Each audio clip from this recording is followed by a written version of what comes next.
wanted in return, he was already getting it. You get what I'm saying? I don't know to go above and beyond to the point where he would get himself in trouble just to prove to somebody that he got real love for him, or he'll do something to somebody for the person he loved, because that's what ended up getting him killed. You know, the situation that happened in Vegas, you know, he went and got himself involved with something that ain't have nothing to do with him. But because he was moving with those dudes from that team, he felt like he had to go out of his way to prove to them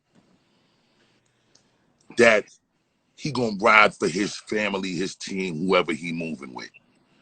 And it unfortunately ended up the way it did. But this has been a thing with bro that it's beautiful in one sense, because you know your man is holding you down no matter what. No matter what. You know what I'm saying? But it's also the thing that got him into a lot of situations that he could have avoided. You know what I mean? Oh, for sure. Or, for sure. So with that said, was you in a weird position? And I don't really want to elaborate, but being that you knew him since Digital Underground and he had beef with Big, was you ever in a weird position being cool with both of them? Or it was like, yo, Bus, he's neutral, whatever the case may be? You know how we was raised, Crack. You know, when you know and you're friends with two people that are conflicting, you're supposed to be the neutralizer.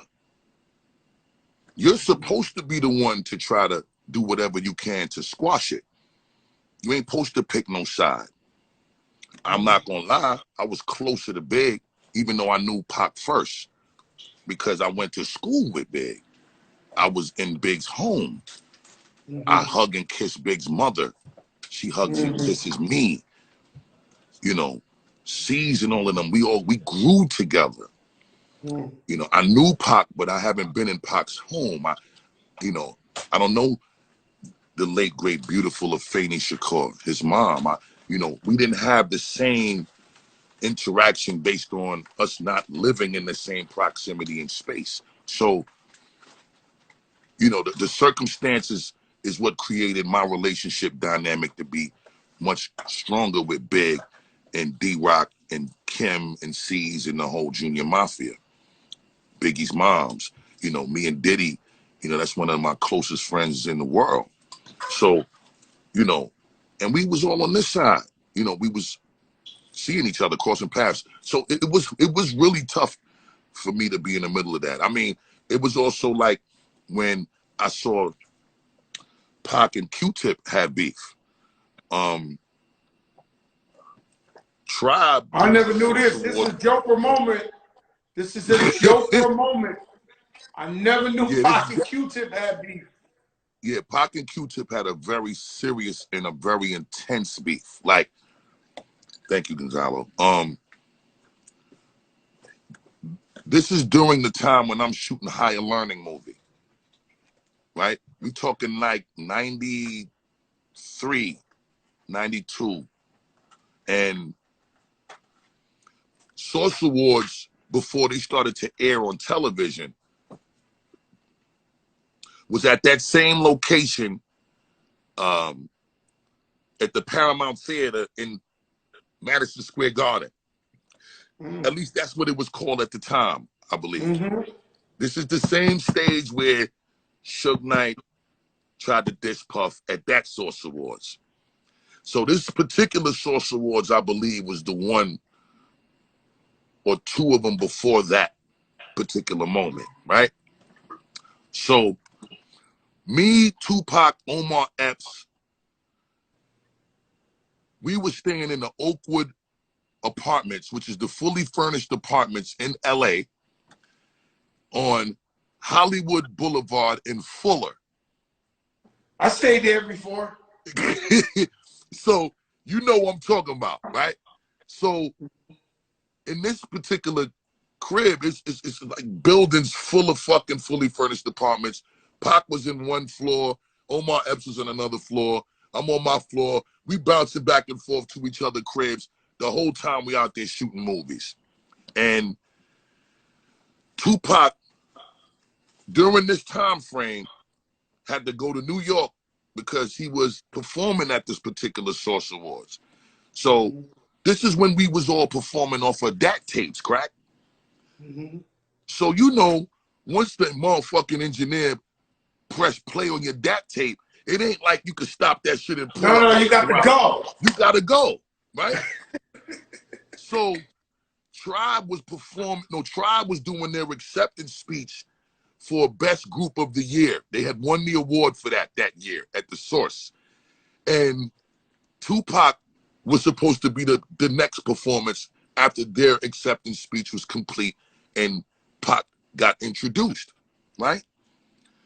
So somehow the production person, the stage production manager, wasn't paying attention to what was really happening.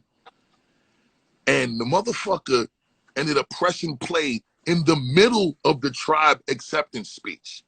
So Pac just comes out there performing all over their speech like he was shitting on their speech. You feel me? So